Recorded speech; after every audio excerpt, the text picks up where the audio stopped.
The business proof of God. There are innumerable proofs of God. All can be, and are, dismissed by atheists. This is not to say they ought to be dismissed, but atheists have been consistent in their claim that anything they can dismiss, ought to be dismissed and with prejudice. It is not just the intense bigotry of atheists that apologists must deal with. Apologists are faced with an unresolved and little understood problem. When atheists claim there is no proof of God, they are not saying no proof or evidence exists. What they are saying there is no proof of God consistent with a materialistic worldview. If the proof is not consistent with a materialistic worldview, it is not considered a proof by atheists. It does not matter if Christians see design in the world, if there is design, in the material world, there must be a way for design to exist, without it being due to God. Nor does it matter if there is no possible way for life to have originated, other than by means of God's creation. Since God does not exist in the material universe, atheists know life has to have a naturalistic explanation. In other words, if one's reality is sans God, there is no path to proving God exists. The existence of God would contradict the reality that is incapable of harboring God. The only way to prove to atheists that God exists would be to demonstrate physical reality does not exist. God, and the concept of a physical universe, are not coherent, they contradict. But the concept of a physical reality is incoherent, in the absolute sense, or it being a self-contradiction. Atheists may ignore this fact, but unless apologists are aware of this fact, they will attempt to prove God can exist in a reality that cannot exist. In short, apologists are not just trying to prove God exists, they attempt to prove He exists, in a reality that does not exist. The apologist would first have to prove that physical reality had a pathway to existence and then demonstrate that God exists in this construct. But this is ridiculous. Atheists want apologists to do what is inherently impossible, i.e., prove their conception of reality has value. Remember, atheists reject the existence of God because His existence makes their worldview untenable. Not to say there are not many people who disagree with this position and who think God and a physical universe are compatible or at least not mutually exclusive. We are well aware of the contradiction. We know, if the term God is to have any meaning, He cannot be in time or space.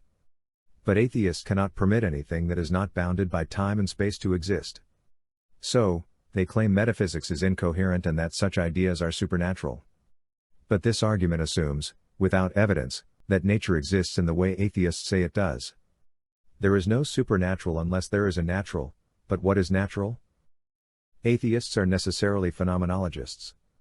They have to assume all knowledge arrives through the senses. This is a very mechanical view of knowledge, but how can the knowledge of knowledge arrive through senses when the five senses are connected to the brain only through our nerves? From this dilemma comes the idea of contingent truths. This is the idea that things are only as true as they approximate reality, but what is the criteria for making this evaluation? We are all in the same boat. No one has direct access to reality. There is absolutely no way to calibrate our experience. A person who did learn the truth and discover the senses were not reliable would be sidelined because his truth would conflict with what everyone else considered to be true. Were it not for Christianity, these issues would not be considered an issue. But the Christian faith highlights the inconsistency, if not the absurdity, of the non-Christian position. It does not take much intelligence to realize atheists contradict themselves, but it appears to require more morality to admit it than most atheists have. It is known and accepted that atheists do not have a direct way to perceive reality, and so truth is contingent, according to them. This, as we have said, is an unavoidable consequence of their claim that all of reality is physical. No knowledge can be had that is not achieved through the physical senses. While these statements appear normal and reasonable, they actually contradict everything atheists claim to be the case. If all knowledge is gained through the senses, now do we know this, let alone confirm this? If all truth is contingent upon what we can glean by means of logical processes, what have we observed that tells us the limits on our knowledge is absolute? What have we observed that gives us the knowledge about absolutes? To claim all truth is relative, is to utter a phrase that is a self-contradiction. Indeed, there's no way to discuss the natural world without being incoherent. If everything is physical and natural, explain the claim and its roots in nature. If all truth is relative, why is the claim expressed as an absolute? There is no way to resolve the contradictions created by the atheist's worldview. If everything is natural and there is no supernatural, where do we get the understanding of the supernatural from? If everything is natural, there is nothing outside of physical reality. Yet, everything in physical reality is actually in our mind, which cannot be in physical reality. The brain cannot contain itself, nor can matter observe what has no physical substance. There must be a mind because the brain cannot be aware of itself as an awareness separate from itself. When we look for nature, we cannot find it, and the harder we look, the more ephemeral it becomes. Physicists kept finding more and more fundamental particles at deeper and deeper levels of existence until they found nothing but the impacts of the forces upon forces. What this means is that we do not truly understand what we are looking for, never mind trying to understand what we are finding. The problem has always been that we are trying to find a reality that we compose, outside of ourselves. The reason for this is that we consider the process to be idealistic. But if reality is entirely subjective, then there is no reality at all, because idealism eliminates all possibility of calibration or self-correction. If we think we are gods, in an idealistic reality, we are gods. The error idealists make is in thinking meaning can be spontaneously generated.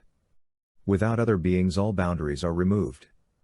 We can see something akin to this process in antisocial personalities.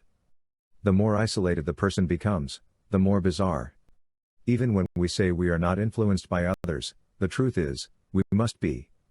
We cannot unilaterally create our own reality or moral principles.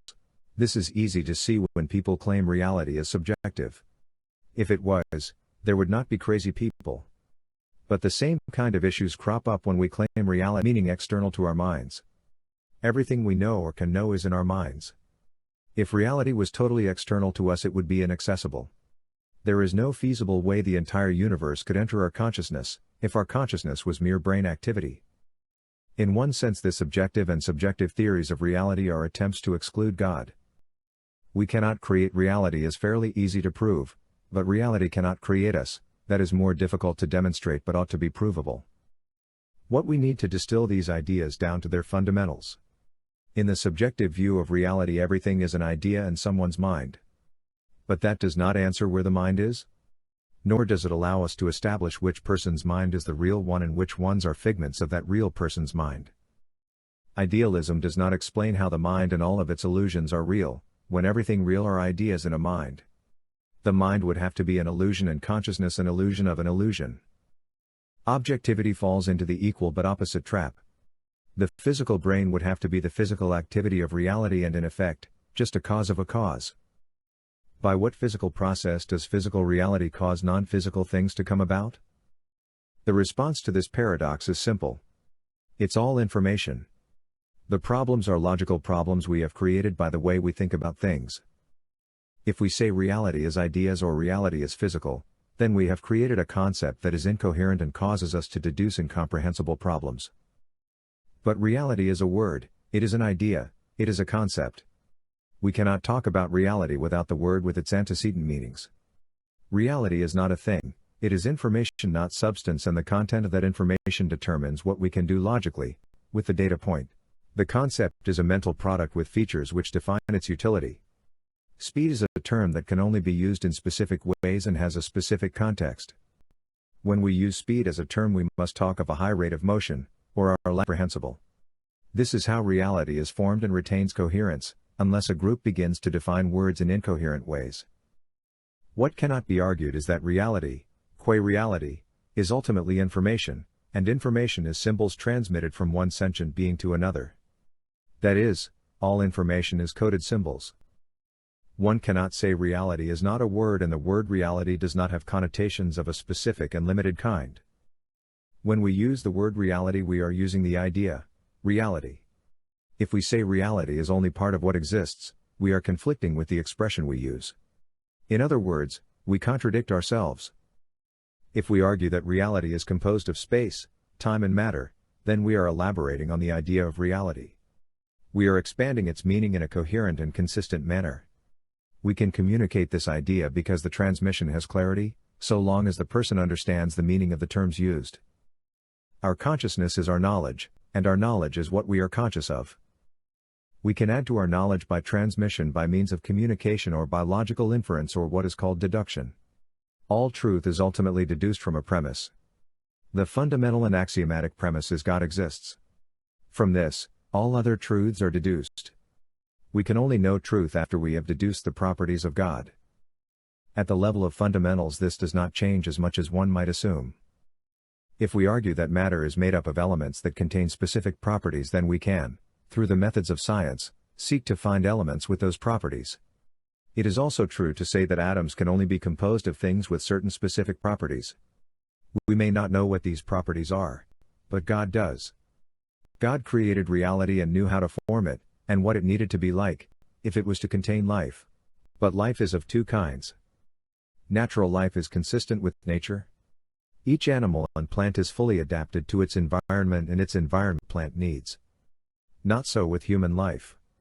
We can live in nature, up to a point, but such a life is truncated and not fully mature. Our consciousness is in our knowledge and our knowledge is our consciousness. Without knowledge we are limited in our humanity. This extends from the person who is devoid of human contact to the one who is deeply connected to God. This brings us to the business proof of God. Because if we are truly knowledgeable, and if that knowledge connects us to God, the person who knows God and is therefore knowledgeable will be the one furthest from nature. Culturally speaking, the cultures that are most advanced have a connection with the true God, and the person most responsible for that culture and its advances is the person most attuned to the true God.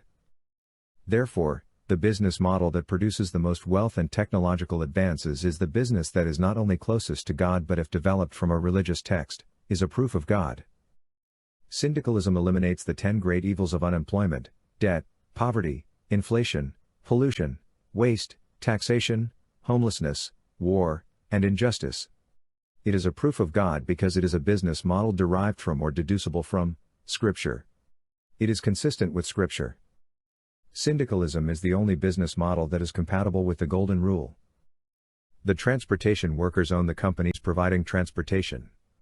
Construction workers own those companies doing construction. Each union or sector is a guarantor of its members' debts. Businesses are created by the relevant sector. This makes business set up spontaneous and unhindered by state regulations. Everyone is a member of a union, therefore every adult works. This alone ensures a priori and syndicates are superior to any other business model and therefore is scientific evidence that the West is closest to God in a cultural sense and that Christianity is the religion that reflects the nature of the true God.